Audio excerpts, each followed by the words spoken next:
have on the phone from Kiev the U.S. ambassador to Ukraine, Jeffrey Pyatt. Thanks for joining us, sir. What's your reaction to what's going on right now in Kiev?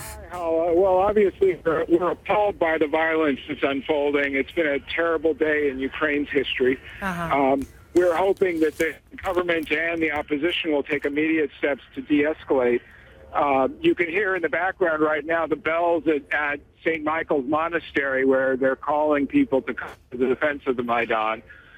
It's clear there are still thousands of people out on the plaza right now, and any effort to take that ground by violence would produce atrocious casualties. So we are encouraging the quickest possible return to political dialogue, and we hope that that will happen this evening. And what is the U.S.'s role in all of this? Well, first of all, we are friends of Ukraine. We want to see a Ukraine that is stable and democratic and economically successful. So we've been involved closely with our European partners throughout this crisis, helping to encourage dialogue, making clear to all sides that violence is unacceptable, and making clear our preparedness to work closely with a new Ukrainian government, which we hope they'll be able to put together with a focus on getting the country healthy economically and building the kind of broad dialogue that's going to be necessary to rebuild democratic politics here.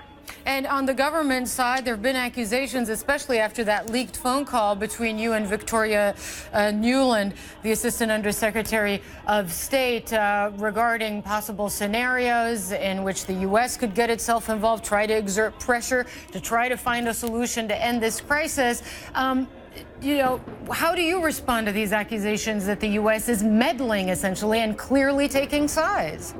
Yeah, well, again, I'm not going to talk about any phone calls, but I'll say, our role has been an appropriate diplomatic, working closely with our European partners and engaging closely with the government. We are Ukraine's friend in this exercise, and we have made clear our view that the solution at this point is a new political compact and the creation of a new broad multi-party government that can begin the process of political healing here. I don't consider it meddling when we're in the business of helping to build bridges between the government and the opposition. And in fact, I'm standing in front of the foreign ministry right now, and the government has on several occasions publicly welcomed the role that the United States has played in helping to encourage communication here.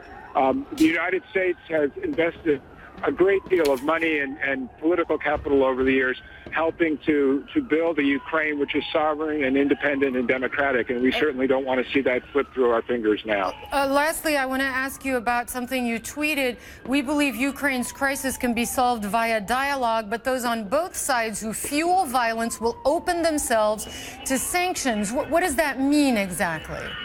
What it means is that all policy instruments are on the table for the United States at this point, and we have already exercised authorities here to revoke the visas of several officials directly involved in violence, and we've made clear that additional steps will be taken by the United States to the extent there is grave violence against peaceful demonstrators. Obviously, we're still in the process of picking up the pieces of what's happened today, and as you've reported, it's an extremely dynamic and delicate situation still.